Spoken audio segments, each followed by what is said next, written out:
ओम शांति। आज 25 सितंबर 2023 के साकार मधुर महावाक्य हैं। आज की मधुर मुरली में बाबा ने जादूगर बाप की जादूगरी कौन सी है, उस जादूगरी का विस्तार पूर्वक वर्णन किया। जादूगर बाप की जादूगरी है, इतना ऊंचा बाप बच्चों की सेवा में आया है। बाबा बच्चों के लिए कई बार बच्चा भी बन जाता है कि मुझे अपना वारिस बनाओ, मैं तुम्हें 21 जन्मों की बादशाही दूंगा। बच्चों की सेवा करते बाबा कभी भी बच्चों से फीस नहीं लेते हैं।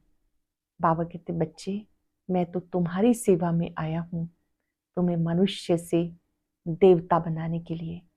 आपके द्वारे पे कोई भी आए खाली ना जाए, उसे ज्ञान धन का दान देना है। आपको बाबा ने राइट और रॉन्ग की समझ दी है, उसके अनुसार मन के तूफानी घोड़े को वश में कर लेना है। माया जीत जगत जीत बनना है। यहाँ पर जो बाबा के साथ है उनके लिए ज्ञान की बरसात है। ये पाठशाला है जहाँ पर एम ऑब्जेक्ट है। ज्ञान सागर बाबा एम ऑब्जेक्ट बताकर मनुष्य से देवता बनाते हैं। कोई भी आए पारलौकिक बाप का परिचय देना है, कोई भी वंचित ना रह जाए, उसके लिए युक्तियां रचनी है, कैसे सबको बाबा का संदेश मिले। बाबा की याद से विकारों पर विजयी बनना है। जो बच्चे याद में रहते हैं वो माया जीत जगत जीत बन जाते हैं। सुनते हैं बाबा के मधुर बोल। बाबा ने कहा, मीठे बच्चे, तुम्हारे दर पर कोई भी आए कुछ ना कुछ ज्ञान धन देना है। पहले फॉर्म भराओ, फिर दो बाप का परिचय दो। तुम्हारे दर पर कोई भी आए कुछ ना कुछ ज्ञान धन देना है। पहले फॉर्म भराओ, फिर दो बाप का परिचय दो। क्वेश्चन है, जादूगर बाप की जादूगरी कौन सी है? बाबा जादूगर है, उसकी जादूगरी कौन सी है? जादूगर बाप की जादूगरी देखो, इतना ऊंचा बाबा कहते हैं, मैं तुम्हारी सेवा में आया हूं, मैं तुम्हारा बच्चा भी बन जाता हूं। तुम बच्चे जब मेरे पर बलि चढ़ो, फिर मैं 21 जन्म के लिए तुम्हारे पे बलि चढ़ूं। ये वंडरफुल बातें हैं। बाबा कितने प्यार से तुम्हें पढ़ाई पढ़ाते हैं, तुम्हारी सब मनोकामनाएं पूरी करते हैं। तुमसे कोई भी फीस आदि नहीं लेते। उन्हें कहते हैं राजू रमजबाज। बाबा का एक टाइटल है राजू रमजबाज, अर्थात जैसा समय होता है वैसा रूप बाबा बना लेता है। ज्ञान के वो राज जो बड़े रमणीकता भरे हैं, वो रमणीकता वाले राज बाबा स्पष्ट करते हैं, इसलिए वो है राजू रमजबाज। गीता जो पिया के साथ है उनके लिए बरसात है। ओम शांति। पिया और वर्षा जो पिया के साथ है उनके लिए बरसात है। किस प्रकार की? इसको ज्ञान की बरसात, ज्ञान वर्षा कहा जाता। ज्ञान वर्षा कौन करते हैं? ज्ञान सागर। अब ये गीत जिन्होंने गाया बनाया वो तो कुछ नहीं जानते। तुम हो लक्की ज्ञान सितारे, तुम ज्ञान सागर के बच्चे बने हो, इसलिए तुम्हें ज्ञान सितारे कहा जाता। बाप से ज्ञान ले रहे हो। नॉलेज की हमेशा एम ऑब्जेक्ट होती, कुछ ना कुछ प्राप्ति का रास्ता मिलना है। अब तुम बच्चे जानते हो बेहद बाप द्वारा बेहद का वर्षा लेना है। वह पारलौकिक बाप तुम्हारे पास। कभी कोई नए जिज्ञासु आते हैं तो फॉर्म भरने से डरते हैं, तो उन्हें समझाना है, क्योंकि फिर भी तुम्हारे पास आए हैं तो कुछ ना कुछ विचारों को मिलना चाहिए। बहुत गरीब है, तुम्हारे पास तो अथॉरिटी है। हाँ, नंबर वार कोई फुल पास होते हैं, कोई ये नशा रहता है कि ये ज्ञान रतन ढेर है, कोई कोई को नशा रहता है। ज्ञान सागर कोई महल में तो नहीं रहते, झोपड़ी में रहते हैं, झोपड़ी में रहना पसंद करते हैं। आज भी माउंट आबू में बाबा की वो झोपड़ी है जहाँ पर बाबा बहुत लंबा काल तपस्या करते रहे। बाबा ने कहा, ज्ञान सागर बाबा तो बहुत सिंपल स्थान झोपड़ी में रहते हैं। जब कोई कहे हम फॉर्म नहीं भरेंगे, बोलो अच्छा अपना नाम तो लिखेंगे, हम बड़ी बहन जी को दिखाएंगे कि फलाना आया है। कुछ समझाने के लिए तो आए हो, समझने के लिए तो आए हो, अच्छा अपना नाम लिखो। लौकिक फादर का तो नाम भी लिखना पड़े। फिर समझाना है, दो बाप तो हैं, एक है लौकिक बाप, दूसरा है पारलौकिक परम पिता परमात्मा। अब पिता कहते हो तो उनका नाम तो लिखो, परम पिता कहते हो वो सबका बाप है। हर एक को लौकिक और पारलौकिक बाप होते। भक्ति मार्ग में दोनों बाप हैं। सत्युग त्रेता में लौकिक फादर तो है, पारलौकिक का नाम भी नहीं लेंगे। ये बातें तुम बच्चों को समझकर औरों को समझानी है। कितनी सहज ये बातें समझाई जाती हैं। इसको गॉड फादर कहा जाता, वो है परलोक में रहने वाला। बुद्धि में आता बरोबर सत्युग त्रेता में पारलौकिक बाप को याद नहीं करते, यहाँ सब याद करते हैं। तो समझाना है, लौकिक फादर का नाम लिखा, अब पारलौकिक फादर का नाम लिखो। सब जीव की आत्माएं उस पारलौकिक परम पिता को याद करती हैं। वो एक ही है, जैसे आत्मा निराकार वैसे वो भी निराकार। उनका कोई सूक्ष्म व स्थूल शरीर नहीं है। आत्मा भी निराकार, बाबा भी निराकार। उनको सर्वव्यापी तो कह नहीं सकते, लौकिक बाप को कभी सर्वव्यापी नहीं कह सकते। बाबा ने कहा पारलौकिक बाप को सब इतना याद करते हैं तो जरूर उनसे वर्षा मिलना चाहिए। रचना को रचता से वर्षा तो मिलना चाहिए। ऐसे नई नई बातें समझाने से झट समझ जाएंगे। तुम अनुभव से बताते हो, उस बाप से वर्षा पाने की युक्ति बताई जाती। बाप है स्वर्ग का रचयिता। तुम जानते हो भारत जीवन मुक्त था, अब जीवन बंद है। दुख से लिबरेट करने वाला वो एक ही है। ये त्रिमूर्ति सहित लक्ष्मी नारायण का चित्र बहुत अच्छा है, हर एक के पास होना चाहिए। इस पर समझाओ बरोबर। ये लक्ष्मी नारायण भारत के आदि सनातन देवी देवता थे, सतयुग के मालिक थे। स्वर्ग का वर्षा जरूर पारलौकिक बाप स्वर्ग का रचयिता दे सकते हैं। कोई फॉर्म ना भी भरे, ये बात लिखाना तो सहज है। दो बाप हैं, दोनों से वर्षा मिलता है। लक्ष्मी नारायण अथवा उनके बच्चों आदि की जीवन कहानी तो है नहीं।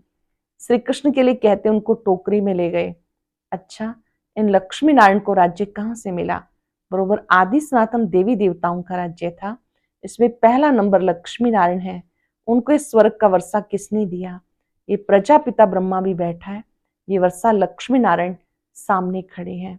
फिर झाड़ पर ले आओ, यहाँ तपस्या कर रहे हैं। पहले लक्ष्मी नारायण के चित्र पे समझाओ, फिर झाड़ पर ले आओ, माना कल्प वृक्ष के चित्र पे समझाओ कि यहाँ ये तपस्या कर रहे हैं राजयोग की, इनसे ये लक्ष्मी नारायण बनते हैं। ये समझाना कितना सहज है। लक्ष्मी नारायण के भक्तों को समझाना बहुत सहज है। अब कोई अंदर आते हैं तो कुछ ना कुछ शिक्षा जरूर देनी है। तुम्हारे द्वारा वैश्याओं भिलनियों आदि का भी उद्धार होना। कोई भी आता है बाबा के घर में, खाली हाथ ना जाए, हर एक को कुछ ना कुछ सुना के ही भेजना है, ज्ञान की बात। भिलनियों वैश्याओं आदि का भी उद्धार होना है, परंतु तुम्हारे में भी वो ताकत नहीं है। बाबा ने समझाया, तुम अपने पति को भू भू करती रहो। इससे अपने पति से भी पूछ सकती है। क्या पूछ सकती है? कि तुम अपने लौकिक बाप का नाम बताओ, अच्छा पारलौकिक बाप का नाम बताओ, जिसको तुम घड़ी घड़ी जन्म बाई जन्म याद करते आए। जरूर उनसे कुछ जांचते मिलता है। लक्ष्मी नारायण को याद करने से तो कुछ मिलता नहीं। बाबा आकर तुम्हारी कितनी सेवा करते हैं, बिगर मांगे तुम्हें पढ़ाते, कहते आओ तुम्हें स्वर्ग में ले चलूं। अभी मनोकामनाएं पूर्ण करते हैं। नर नारायण का चित्र भी है। पूजा लक्ष्मी की होती, समझते लक्ष्मी से संपत्ति मिलेगी। ये सब भक्ति मार्ग की बातें हैं। लक्ष्मी स्त्री धन कहाँ से लाएगी? उनको जरूर पति से मिलता है। पुजारी लोग ये कुछ भी नहीं जानते। तुम बच्चों को समझाना पड़े। तुम भी अब समझते हो। आगे हम क्या करते थे? कुछ भी नहीं समझते थे, अब अच्छी रीति जान गए। श्री कृष्ण जन्माष्टमी होती है तो सवेरे में उनको दूध पिलाते हैं, झूला झुलाते हैं, रात को पूरी तस्मई खिलाते हैं, पूरी और खीर इसका भोग लगाते हैं। क्या इतने में वो इतना बड़ा हो गया जो वो पूरी और खीर खाने लायक हो गया, पूरी और तस्मई खाने के लायक हुआ? ये भी समझने की बातें हैं ना। तुम जानते हो ये राधे कृष्ण ही फिर लक्ष्मी नारायण बनते हैं। शिव बाबा इनको ये पद दिलाते हैं। शिव को कभी भी पूरी तस्मई नहीं खिलाते हैं, वरना शिव को जब भोग लगाते हैं तो कभी भी पूरी और खीर का भोग नहीं लगाते, उस पर सिर्फ दूध चढ़ाते हैं। अब शिव बाबा तो है निराकार, जिसका कोई नाम रूप नहीं, उन पर दूध आदि चढ़ाने का क्या मतलब? उनको कुछ खिलाते नहीं, निराकार है ना। श्री कृष्ण को रोटी आदि खाने के लिए मुख है, शिव पर कुछ नहीं चढ़ाते, शंकर पे चढ़ाते हैं, शिव पर नहीं। शंकर का तो फिर भी आकार रूप है, दोनों एक तो हो नहीं सकते। अब बाबा कितनी नॉलेज देते, कितनी गुप्त बातें हैं। तुम गोपिकाएं शिव बाबा की हो। शिव को फिर बालक भी कहते हैं। ये भी शिव बाबा पूछते हैं, तुमने शिव को बालक क्यों बनाया? वर्षा बालक को दिया जाता, पहले जब तुम बलि चढ़ो तब शिव बाबा बलि चढ़े।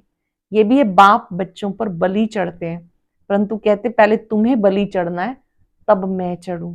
बलि चढ़ना अर्थात उनको अपना बच्चा बना लेना और उनकी पालना करना। इंपॉर्टेंट बात, बाबा पर बलि चढ़ना माना उनको अपना बच्चा बना लेना, उनकी पालना करना। कितनी वंडरफुल बातें हैं। माताएं है ना, पुरुष भी शिव बालक को अपना वारिस बनाते।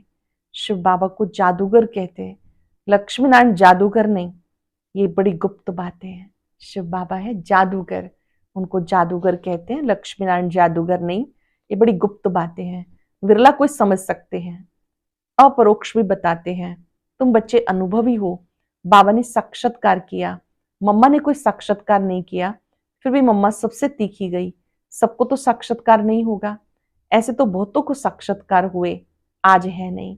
साक्षात्कार से कोई कनेक्शन नहीं, ये तो है धारण करने और कराने की मीठी मीठी बातें। जादूगर राजू रमजबाज तो है ना। जादूगर लोग बहुत तीखे तीखे होते हैं, संतरे निकाल कर दिखाते, फिर सिर काट कर फिर जोड़ देते हैं, आगे बहुत जादूगरी दिखाते थे। अब बच्चे जान गए, बाबा की महिमा गाई जाती, तुम्हारी लीला अपरम अपार, तुम्हारी गतमत न्यारी है। बाबा कितनी श्रीमत देते, श्रीमत से तुमको श्रेष्ठ देवता बना रहे हैं। श्री श्री कहा जाता निराकार शिव बाबा को। लक्ष्मी नारायण को ऐसा श्रेष्ठ किसने बनाया? जरूर उनसे श्रेष्ठ श्रेष्ठ होगा। लक्ष्मी नारायण को जो श्रेष्ठ बनाने वाला है, जरूर उनसे श्रेष्ठ श्रेष्ठ होगा। बाबा ने ये इल्म विद्या सिखाई कि मनुष्य को देवता कैसे बनाया जाए। अब तुम सब सीताएं रावण की जेल में, शोक वाटिका में दुख उठा रही हो। राम राज्य में कभी शोक होता ही नहीं, तो जिससे वर्षा मिलता है उनको याद करना है। हम आत्मा है, ये भी मानते हैं। पूछो तुम्हारे लौकिक बाप का नाम क्या है, पारलौकिक बाप का नाम क्या है? बाप को सर्वव्यापी तो नहीं कहेंगे, बाप माना वर्षा। बेहद बाप से बेहद का वर्षा मिलता है। अब ये रावण ने छीना, इसलिए कहा जाता माया जीते जगत जीत। माया पर जीत पानी है। मन तूफानी घोड़ा है, खूब पछाड़ने की कोशिश करेगा।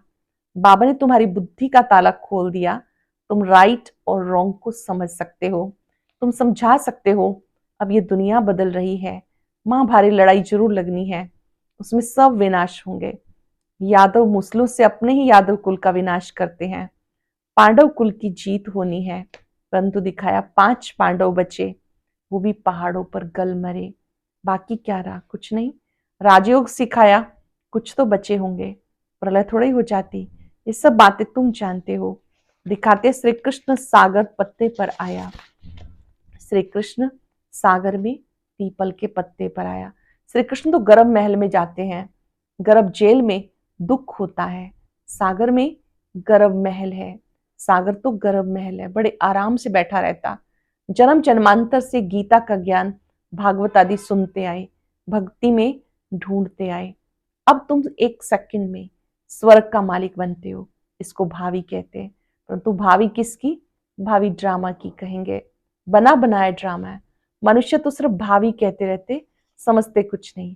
तो जब कोई आए, पहले पहले बताओ, 2 बाप हैं। पारलौकिक बाप स्वर्ग का रचयिता है, उसने तो स्वर्ग का वर्षा दिया। आज से 5000 वर्ष पहले स्वर्ग था, अभी नरक है, फिर तुम वर्षा ले रहे हो। हम भी बेहद बाप से वर्षा ले रहे हैं। भारत भगवान की जन्मभूमि है, जैसे इब्राहिम बुद्ध आदि की अपनी जन्मभूमि है। तुम बच्चे जानते हो बाबा आए हैं, वर्षा दे रहे हैं, तो तुम बच्चों को रहमदिल बनना है। कोई को भी समझाना बहुत सहज है। पारलौकिक बाप की पहचान देनी है। पारलौकिक फादर एक बार आते हैं, उनकी याद से हम स्वर्ग का वर्षा ले रहे हैं, बहुत सहज है। ऐसी सी बातें अच्छी रीति धारण करो और समझाओ, दान करो। पारलौकिक बाप स्वर्ग की राजाई देते हैं, लक्ष्मी नारायण को दी है ना। इस सूर्यवंशी लक्ष्मी नारायण का बाप कौन है, हम आपको बताते हैं। स्वर्ग की स्थापना करने वाला फादर अब उनको स्वर्ग की राजाई दे रहे हैं। बाकी आशीर्वाद क्या करेंगे? बाबा स्वर्ग की राजाई दे रहे हैं, बाकी आशीर्वाद क्या करेंगे? अच्छा मीठे मीठे सिक्के हृदय लक्की ज्ञान सितारों प्रति माता पिता बाप दादा का नंबरवार पुरुषार्थ अनुसार याद प्यार। Good morning. रूहानी बाप के रूहानी बच्चों को नमस्ते। रूहानी बच्चों के रूहानी बाप दादा को याद प्यार नमस्ते। Good morning. शुक्रिया बाबा, शुक्रिया। धारणा के लिए सार। पहली पॉइंट है, राइट और रॉन्ग को समझ बुद्धि बल से मन रूपी तूफानी घोड़े को वश करके माया जीत जगत जीत बनना है। हार नहीं खानी, शिव को बालक बनाकर उनकी पालना करनी है। पहले उनको अपना वारिस बनाना है, उन पर पूरा पूरा बलि चढ़ना है। अटेंशन से सुनेंगे। राइट और रॉन्ग को समझ बुद्धि बल से मन रूपी तूफानी घोड़े को वश करके माया जीत जगत जीत बनना है। हार नहीं खानी, शिव को बालक बनाकर उनकी पालना करनी है, अर्थात उन्हें अपना वारिस बनाना है, उन पर पूरा बलि चढ़ना है। वरदान है, उमंग उत्साह द्वारा विघ्नों को समाप्त करने वाले बाप समान समीप रतन भव। उमंग उत्साह द्वारा विघ्नों को समाप्त करने वाले बाप समान समीप रतन भव। बच्चों के दिल में जो उमंग उत्साह है, मैं बाप समान समीप रतन बन जाऊं, सपूत बच्चे का सबूत दूं, ये उमंग उत्साह उड़ती कला का आधार है। ये उमंग कई प्रकार के आने वाले विघ्नों को समाप्त कर संपन्न बनने में सहयोग देता है। ये उमंग उत्साह का शुद्ध दृढ़ संकल्प विजयी बनाने में विशेष शक्तिशाली शस्त्र बन जाता है। ये उमंग उत्साह शुद्ध दृढ़ संकल्प विजयी बनाने में मैं विशेष शक्तिशाली हूं, ये शस्त्र बन जाता है। इसलिए दिल में उमंग उत्साह को व उड़ती कला के साधन को कायम रखना। बच्चों के दिल में जो उमंग उत्साह है, मैं बाप समान समीप रतन बनूं, सपूत बच्चे का सबूत दूं, ये उमंग उत्साह उड़ती कला का आधार है। ये उमंग कई प्रकार के आने वाले विघ्नों को समाप्त कर संपन्न बनने में सहयोग देता है। ये उमंग उत्साह का शुद्ध और दृढ़ संकल्प विजयी बनाने में विशेष शक्तिशाली शस्त्र बन जाता है। इससे दिल में सदा उमंग उत्साह व उड़ती कला के साधन को कायम रखना। सरल शब्दों में उमंग उत्साह ये उड़ती कला का साधन है, इसको सदा कायम रखना है। स्लोगन है, जैसे तपस्वी सदा आसन पर बैठते हैं, आप एकरस अवस्था के आसन पे विराजमान रहो। जैसे तपस्वी सदा आसन पे बैठते, आप एकरस अवस्था के आसन पर विराजमान रहो। आज पूरा दिन चलते फिरते याद रहे, मैं तपस्वी आत्मा हूं, एकरस स्थिति के आसन पर विराजमान हूं। अलर्ट होकर बैठेंगे। मन और बुद्धि को संपूर्ण रीति एकाग्र कर ले। भ्रिकुटी सिंहासन पर मैं तपस्वी आत्मा विराजमान हूं।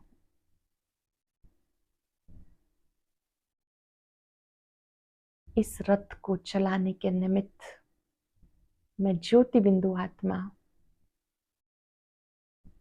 अपने ओरिजिनल स्वरूप में शक्तिशाली हूं।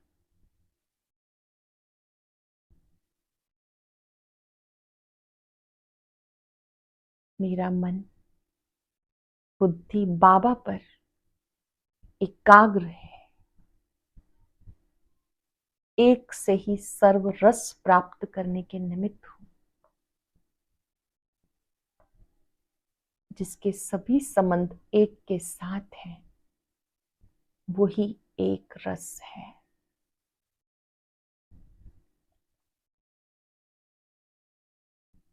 बाबा की शक्तियों को अपने में आता देखें। बाबा के लाइट और माइट मुझ में समा रही है। मैं आत्मा बाबा से शक्ति पाकर एकाग्र स्थिति के आसन पे विराजमान हूं। शुक्रिया बाबा, शुक्रिया। और अब सुनते हैं आज का अव्यक्त ज्ञान मोती।